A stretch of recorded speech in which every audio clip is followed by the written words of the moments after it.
She and I had the privilege of being able to speak back on September 29th. Her last episode aired. I am very pleased to welcome back Miss Erin Copelan. Yay, I'm so excited to be back. It's so much fun when you have such a connection with a host, and sometimes it's sad when it ends. And so when we had another topic, we're like, we can do it again. Like, I was really excited. So I'm happy to be back.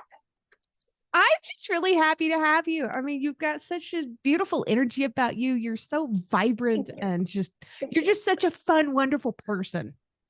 So. I appreciate that. Thank you. Right back at you, man. And, you know, if people are wanting to know your backstory, we do have that from the previous episode. They're welcome to go over there and check it out and listen to it. We won't have to get into a whole lot of that today because you already talked about all that stuff. I did. Yeah. But we're here to talk about something else today, which was your first mission in your projects, what it is that you were working on. And the book ended up being written first, but right. And they kind of came out together. So I am the author of Welcome to Caregiving, the things caregivers never talk about. And that is precisely what the book is about.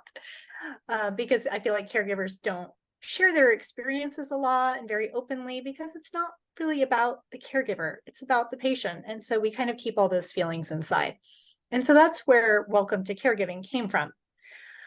But what my heart wanted to create first was an organizational tool for caregivers and patients. Because when my husband had his liver transplant, and now that was 7 years ago, he's been cancer-free for 3 years now. But all of these doctors and specialists were coming into the hospital rooms, and I was trying to keep track of what was going on, and there were complications and things going on. Nobody knew what was happening. And I was writing notes on the backs of some receipts from my purse because I just didn't have a system. I wasn't organized. I didn't have anything. And then I was trying to remember, oh, what did this specialist say and tell us to do? And now a different specialist is telling us something else.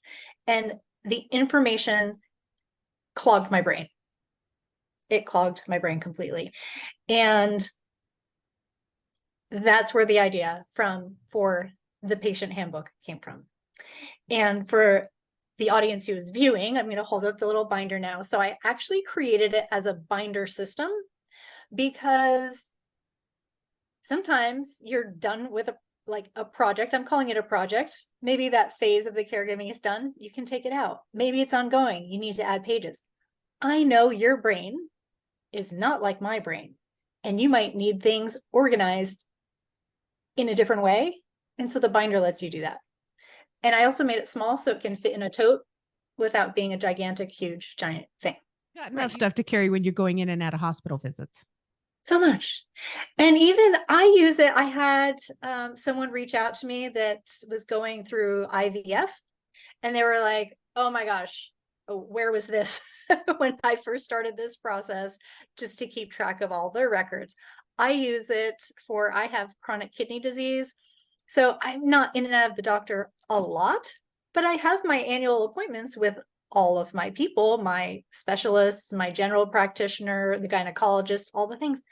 And I keep this book with me to keep track of myself. Yeah. How else are you going to remember what you guys talked about last year? I'd be lucky to remember what you guys talked about a month ago. Yeah, I can't remember. And electronics are amazing. I love my phone. It's got so many apps and so much data. But can I tell you how many times I was either at the hospital, or my husband also receives care through the VA, and I'd be in there and the Wi-Fi didn't work. And so I couldn't pull up the list of medications he was currently taking because the app couldn't get a signal to open. And so sometimes we just need paper. Yes. We just need paper. We just need paper. So were you able to talk to medical providers and stuff when you were going through this and ask them what they thought about it, or if there's anything that you should add or leave out? You know, it's interesting. I really created it from the caregiver's perspective. And as a patient, I use it as well. But the goal of the tool is to be able to get in tune with yourself or have the patient get in tune with what they're feeling in their body. And I have in one of my sections, I have the body scan checklist, and I'm just going to hold up here. It has a silhouette of the human body, and it has different items, just a list of different things like, are you having hair loss, weight loss? Like, how are you feeling? Like different things that are going on, so that when you get in front of the doctor, you know what's happening in your body. Because I don't know if any of your listeners get white coat syndrome, but I will tell you, the minute the doctor walks in, it's like when you go to the mechanic and the thing that's making the noise isn't making the noise anymore. Yes, been there, done that. And then the minute I walk out of the building, I have forgotten everything they told me.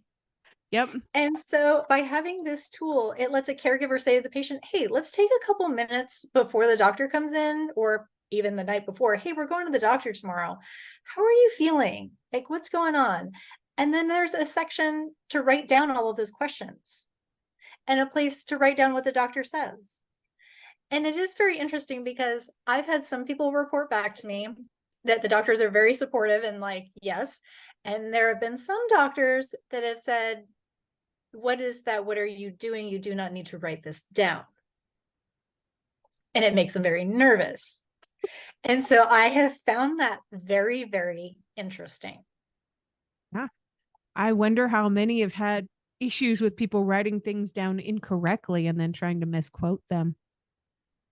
That can be misunderstanding, like so many Yeah.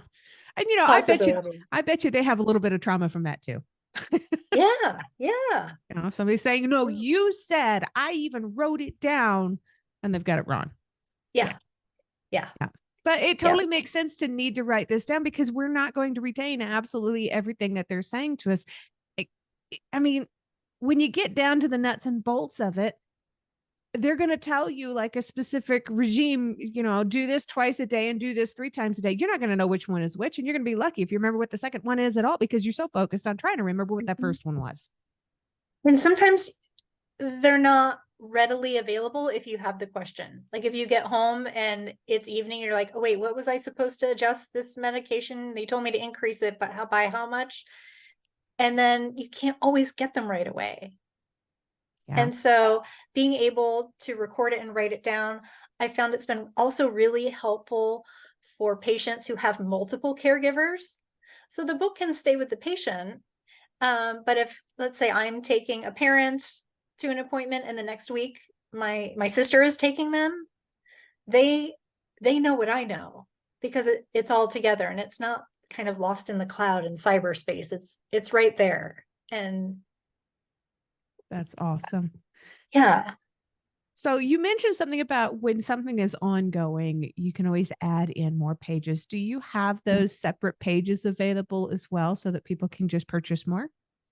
I do. I have the original binder system set up as a starter kit, and then people can buy the different sections as they need more. So like I just put out the 2024 calendar because there's an actual full paper calendar in there, because like when my husband was in the hospital, it was really helpful for me to write down like checked into the hospital and I would like in these days and out these days, and this is when the specialist came, because when the medical super bill comes and you're trying to figure that out, it's like, wait, what happened? Because you're living this trauma and the brain just isn't always our friend when you're living a trauma and you're worried. Like I didn't know if my husband was going to die. And so having everything in one place for me was really important, and being able to communicate more effectively was really important to me. And so I have the paper calendar. I just put that out. And so, but like if people buy at the end of 2023, they get the 2023 calendar as a bonus so that they can start using it right away. And then 2024 to carry them through the year. So I do that every year. I've got the appointments notes pages where you can write down your questions and the doctor's responses. That's a separate package. I've got things bundled. So there's all kinds of options. Oh, very cool. How long did it take you to put all this together? I actually did it at the same time that I wrote my book. So a lot of it was just it was in my head. I had a fantastic graphic designer that I have worked with for years and years. And so she occupies a special like part of my brain. Like she just knows me. And so when I was able to tell her what I was trying to create and put out there, she really created a beautiful, beautiful product for me. Oh, I look at it right now. I can see it on your website, which for the people that are looking for it, it's erincopelan.com is the Yep. website. Erin with an E, Copeland, no D. Yes, ErinCopelan.com. And they can head over there. They can check out the resources page, which is where you'll see both of the books, the Welcome to Caregiving book and the Welcome to Caregiving Patient Handbook. These are really cool. I mean, the design is very simple. It's easy to read, but it's really eye-catching. Thank you. Thank you. I appreciate that. It is really cool. Yeah, I really wanted it to be fun for people. You know, even the last section in the book, I called it the love notes section. And they're blank lined pages. Maybe you need more notes to write down what doctors are saying.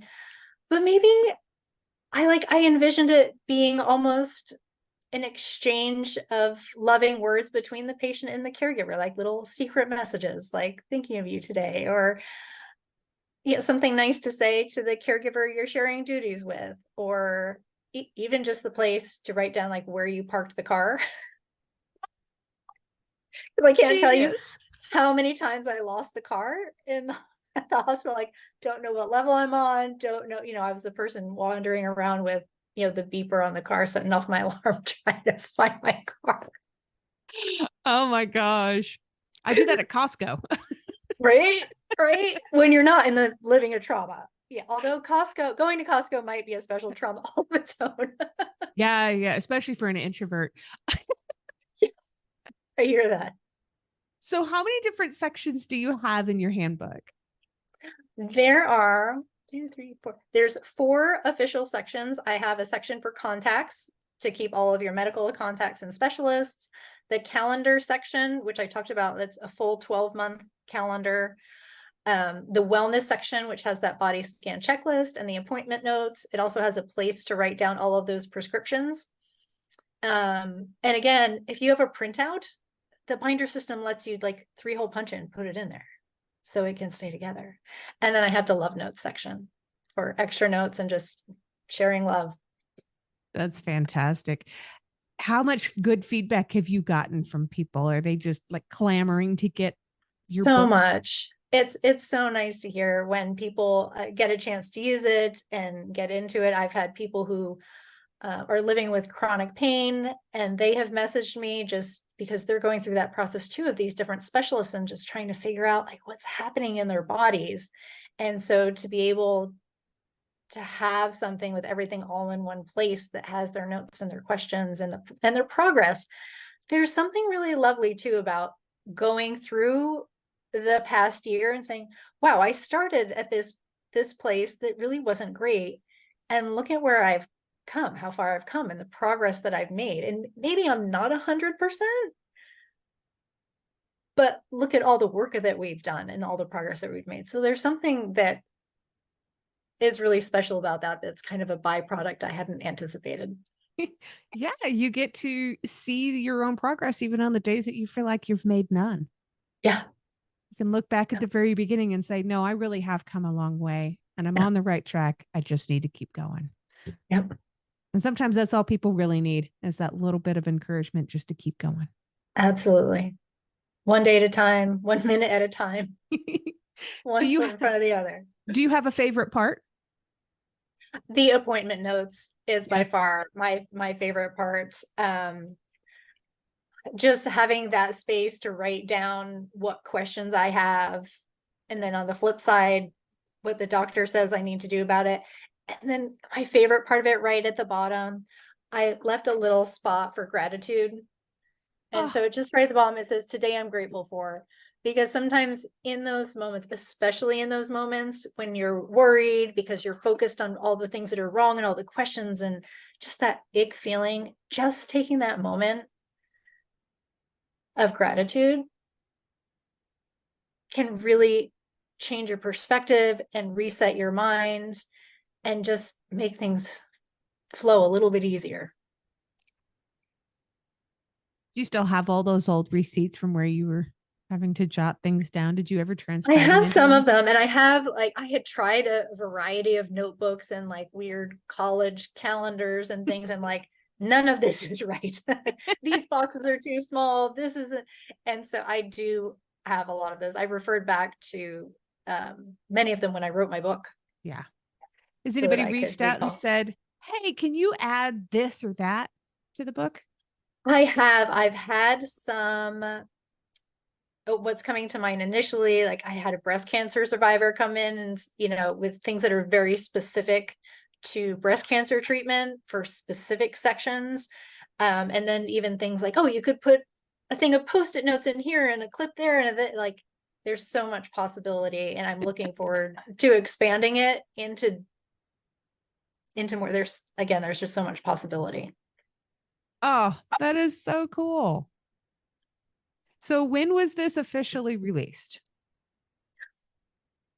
I feel like did I release it the same day as my book? It may have been the month after. So that it also came out in March or April 2022. Oh, Yeah. wow. So it's been out for about a year and a half now. You've already got all Yep. this positive feedback. Yeah. Yeah. Things are going great for you Amazing. Amazing. and great for your husband, which is super cool. Yes. Yeah. Yes. He is fantastic. So, yep, he just went for scans last week. And so scans came back clear. He goes at least once a year for his follow-up scans. So we got another year of clear scans in the books. Fantastic. How many years you guys been married? Oof. We've been together, I think, 27 years. So, My word. yeah. Yeah. And going through something like, you don't look old enough, by the way, to be with somebody Thank for you. 27 years. Thank you. Thank you. But going through something with somebody, and being their Mhm. caretaker, did this bring you guys closer together? Did you notice a change in your relationship? Did it kind of make you drift apart for a while? There was definitely a recovery portion, and kind of reclaiming the romantic portion of our relationship back, because I very much fell into nurse role of that's the best way to say it, of like I'm taking care of you, keeping you alive, versus like flirty, lovely, romantic Erin. And so having both of us get back into having a more intimate husband-wife relationship versus me just bossing him around. Versus there is nothing sacred. Right, he's the one that says there is no modesty in medicine. Like this story, some of the stories in the book, there were a couple in there that he thankfully let me publish, but he was like, can we not talk about those in the speaking engagements, maybe? Just leave those in the book, please, Erin. Has he given you permission to talk about them if somebody asks questions? If somebody asks questions, I can, but there are some interesting side effects to transplants, and I'm sure other major surgeries that people don't tell you. Oh And I'll leave it at boy. that. Listeners, you'll just need to read the book for those, because I told them I wouldn't. You're just gonna have to read it. You're gonna have to read Oh it. my goodness. Absolutely. I had a friend that was going through pancreatic cancer for a while that I was taking care of. And we'd been very close for a very long time, but we got really close when I was his Yeah, caretaker. absolutely. Yeah. Even and my mom when she was caring for her father, and Mm. it shifts relationships. Absolutely. It shifts relationships. And it can change it in so many different ways and so many unexpected ways. You would think that it would automatically draw people closer, but so often it's exactly the opposite. It drives people apart because you're in each other's face all the time, and you do have to be that boss. You Mhm. have to tell them what to do and when to eat and how much to eat, and don't stop eating, drink more water. A lot of Yeah. people Did you don't like take your that. pills? Did you no, Yes. you can't have that. You can't, like, it gets, yeah, and then when a caregiver gets tired and they're frustrated, sometimes they lose the compassion in their voice. There's a story, I just came off of a speaking engagement and I shared a story. My husband had forgotten like literally the months I had been driving him to work, and he was at work, and he just got up one day and was like, I need to go to work. I haven't been there. And it crushed me. I was like, what are you talking about? I was furious. Ugh. And I didn't handle it with grace, and I didn't handle it with much compassion Oh, because I was so exhausted and so wounded, and like, how can you not know I've been doing all of this? How do you not remember? But he didn't. He had way better drugs than me. does he Because I didn't get remember? any. I didn't get any, and he got all the good drugs. Does he remember that incident now?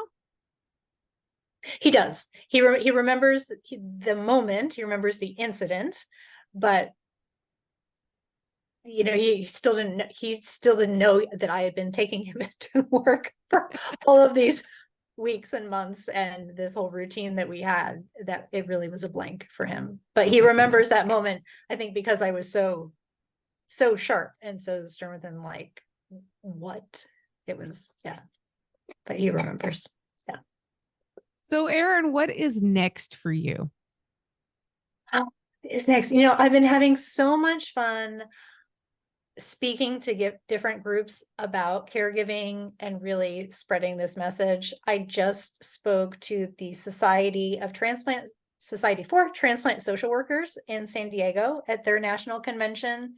And so it was just so special to be with that group who are working every day with transplant patients, and they don't necessarily know this side of the experience for them, for the caregivers or the patient. And so I was able to give an hour keynote presentation, and it just was so well received. And so the more that I can share that message with people in person, I love doing things in person now, being able to travel and share that energy and vibration with people and answer questions and learn more about what the caregiving community needs in these little facets, because transplant is different from breast cancer, and it's all so personalized and individual that I just love meeting with people. The in-person stuff, there's just no substitute for it. Yeah. I would have to agree. Well, it's about that time where I'm almost going to have to ask my last question of the episode. It's always my favorite question, if you remember that one, and it changes every time. But before I do that, do you have anything else that you would like to add or leave the audience with? I'm feeling very complete. I encourage your listeners and viewers to visit my website, because I'm always adding resources. And maybe if you're not a caregiver yourself, somebody who is. And so I have different resources for the community outside of the caregivers to be able to help support them so that they feel less alone. So I encourage everyone to visit my website. Seriously, it's a gorgeous website. Everything all branded very nicely, all matches. Oh, I love it. It makes my OCD happy. Good. Good. So, Erin, I know it's going to be different than you answered last time, but what is one thing that you love about yourself not related to your physical appearance? Not related to my physical appearance. I'm going to twist this in some way. So I don't know if your viewers can see it, but I have my fairy hair back right now. And so I love my ability to be open to having strands of tinsel in my hair, and the conversation it brings to people, and it makes people laugh, and it makes me laugh, and laughter. I'm going with laughter. If you've enjoyed tonight's episode, please make sure you check out the episode description. You'll find links there on how you can learn more about this guest, to connect with them on social media, and how to support the podcast. Remember, I don't get paid to do this. My boss is a bit tight-fisted, but I can say that. I work for myself.